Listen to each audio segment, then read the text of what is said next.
Romanos 3. Que vantagem há então em ser judeu? Ou que utilidade há na circuncisão? Muita, em todos os sentidos. Principalmente porque aos judeus foram confiadas as palavras de Deus. Que importa se alguns deles foram infiéis? A sua infidelidade anulará a fidelidade de Deus? De maneira nenhuma. Seja Deus verdadeiro e todo homem mentiroso. Como está escrito, para que sejas justificado nas tuas palavras e prevaleças quando fores julgado. Mas, se a nossa injustiça ressalta de maneira ainda mais clara a justiça de Deus, que diremos? Que Deus é injusto por aplicar a sua ira?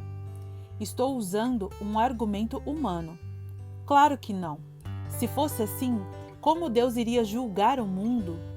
Alguém pode alegar ainda: se a minha mentira ressalta a veracidade de Deus, aumentando assim a sua glória, por que sou condenado como pecador? Por que não dizer, como alguns caluniosamente afirmam que dizemos, façamos o mal para que nos venha o bem? A condenação dos tais é merecida. Ninguém é justo. Que concluiremos então? Estamos em posição de vantagem? Não. Já demonstramos que tanto judeus quanto gentios estão debaixo do pecado. Como está escrito, não há nenhum justo, nenhum sequer. Não há ninguém que entenda, ninguém que busque a Deus. Todos se desviaram, tornaram-se juntamente inúteis. Não há ninguém que faça o bem, não há nenhum sequer. Sua garganta é um túmulo aberto, com a língua enganam. Veneno de víbora está em seus lábios. Sua boca está cheia de maldição e amargura. Seus pés são ágeis para derramar sangue. Ruína e desgraça marcam os seus caminhos, e não conhecem o caminho da paz. Aos seus olhos é inútil temer a Deus. Sabemos que tudo o que a lei diz, o diz àqueles que estão debaixo dela, para que toda a boca se cale e o mundo todo esteja sob o juízo de Deus. Portanto, ninguém será declarado justo diante dele, baseando-se na obediência à lei, pois é mediante a lei que nos tornamos plenamente conscientes do pecado. A justiça por meio da fé. Mas agora se manifestou uma justiça que provém de Deus, independente da lei, da qual testemunham a lei e os profetas. Justiça de Deus mediante a fé em Jesus Cristo para todos os que creem. Não há distinção. Pois todos pecaram e estão destituídos da glória de Deus, sendo justificados gratuitamente por sua graça, por meio da redenção que há em Cristo Jesus. Deus o ofereceu como sacrifício para propiciação, mediante a fé, pelo seu sangue, demonstrando a sua justiça em sua tolerância. Havia deixado impunes os pecados anteriormente cometidos, mas, no presente, demonstrou a sua justiça, a fim de ser justo e justificador daquele que tem fé em Jesus. Onde está, então, o motivo de vanglória? É excluído. Baseado em que princípio? No da obediência à lei? Não, mas no princípio da fé, pois sustentamos que o homem é justificado pela fé, independente da obediência à lei. Deus é Deus apenas dos judeus? Ele não é também o Deus dos gentios?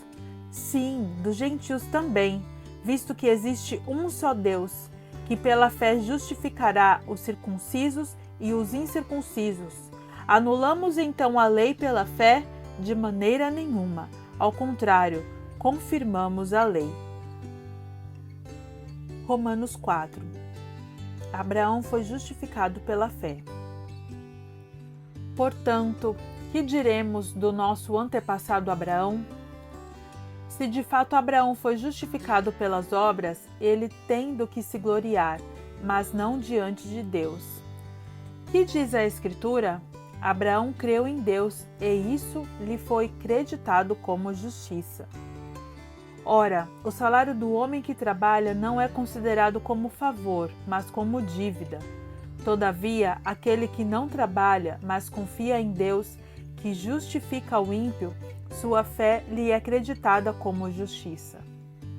Davi diz a mesma coisa quando fala da felicidade do homem a quem Deus credita justiça, independente de obras.